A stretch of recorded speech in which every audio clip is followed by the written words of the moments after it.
Episode 4 തുടക്കം തന്നെ നമ്മുടെ മാപ്പ് അന്വേഷിച്ചുകൊണ്ടിരുന്ന പെൺകുട്ടി ഒരു ചെറിയ ബോട്ടിൽ സഞ്ചരിച്ചുകൊണ്ടിരിക്കുകയാണ്. അപ്പോഴേക്കും ബഗി പൈററ്റ്സ് രണ്ടുപേര് ഒരു വലിയ ബോട്ടിൽ അവിടെ എത്തുന്നു. താനൊരു പാവമാണെന്നും തന്റെ കയ്യിൽ ഒരു ട്രഷർ ഉണ്ടെന്നും താൻ ഇവിടെ പെട്ടുപോയതാണെന്നും പറഞ്ഞു ബഗി പൈററ്റ്സിനെ അവളുടെ ബോട്ടിലേക്ക് കയറ്റുന്നു. ട്രഷർ ഉണ്ട് എന്ന് കേട്ടതും ബഗി പൈററ്റ്സ് അവളുടെ ബോട്ടിലേക്ക് കയറി ട്രഷർ അന്വേഷിക്കുന്ന സമയം നോക്കി അവള് ആ ഒരു വലിയ ബോട്ടിൽ കയറി അവിടെ നിന്ന് രക്ഷപ്പെടുന്നു. പെട്ടെന്ന് തന്നെ അവിടെ ഒരു സ്റ്റോം വരികയും ആ ഒരു ചെറിയ ബോട്ട് മറിയുകയും ബഗി പൈററ്റ്സ് കടലിലേക്ക് വീഴുകയും ചെയ്യുന്നു. ഇതേ സമയം ലൂഫിയും സോറയും അടുത്ത ഡെസ്റ്റിനേഷനിലേക്ക് പോവുകയാണ്. പക്ഷെ പെട്ടെന്നുണ്ടായ ഒരു കാറ്റില് ലൂഫിയുടെ സ്ട്രോ ഹാറ്റ് പറന്നു പോകുന്നു. സോറോ അത് അതിവിദഗ്ധമായി തന്നെ പിടിക്കുകയും ലൂഫിക്ക് തിരിച്ചു നൽകുകയും ചെയ്യും. ആ സമയം ലൂഫി ആ ഒരു സ്ട്രോ ഹാറ്റിന്റെ ബാക്കിലുള്ള സ്റ്റോറിയെ പറ്റി പറയുന്നു. ചെറുപ്പത്തില് ലൂഫി താമസിച്ചിരുന്ന ഐലൻഡിൽ ഷാങ്സ് എന്ന പൈററ്റ് ക്യാപ്റ്റനും അവന്റെ ഫ്രണ്ട്സും എത്തുമായിരുന്നു. അങ്ങനെ ഷാങ്സുമായിട്ട് അവനൊരു സുഹൃത്ത് ബന്ധം സ്ഥാപിക്കുന്നു. ഷാങ്സും അവന്റെ ക്രൂവും തമ്മിലുള്ള ബോണ്ട് കാണുമ്പോൾ ലൂഫിക്കും അതുപോലൊരു പൈററ്റ് ആകണമെന്ന് ആഗ്രഹം തോന്നുകയാണ്.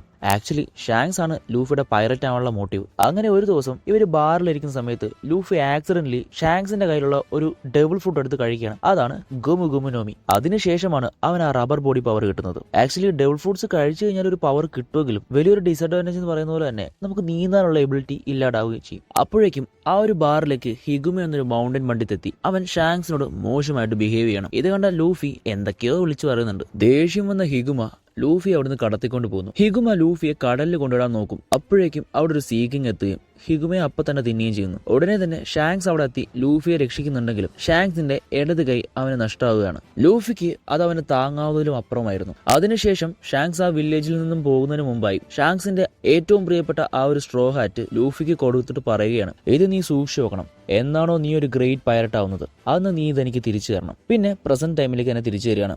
ആ സമയം ലൂഫി ഒരു ബേർഡിന്റെ വായിൽ കുടുങ്ങിപ്പോവുകയാണ്. സോറോ അതിന്റെ പിന്നാലെ തന്നെ ബോട്ടുമായിട്ട് പോകുന്നുണ്ട്. അതിനിടയ്ക്ക് സോറോ ബഗി പൈററ്റ്സിനെ കാണുന്നു. സോറോയുടെ ആ ഒരു ബോട്ടിൽ കയറി സോറോയെ അറ്റാക്ക് ചെയ്യാൻ ശ്രമിക്കുന്നു. സോറോ അവരെ നിഷ്പ്രയാസം ഡിഫീറ്റ് ചെയ്യുന്നു. ലൂഫിയുമായിട്ട് പറന്നുകൊണ്ടിരിക്കുന്ന ആ ഒരു പേടിനെ ബഗി വെടിവെടിച്ചിരുന്നു. അങ്ങനെ ബഗിയുള്ള ആ ഒരു ഐലൻഡിലേക്ക് ലൂഫി ഒന്ന് വീഴുകയാണ്. അവിടെ അവൻ ആദ്യം തന്നെ കാണുന്നത് ആ ഒരു പെൺകുട്ടിയാണ്. അവളെ ബഗി പൈററ്റ്സ് പിന്തുടർന്നുകൊണ്ടിരിക്കുകയായിരുന്നു. അങ്ങനെ 4ാമത്തെ എപ്പിസോഡും അവിടെ അവസാനിക്കുകയാണ്.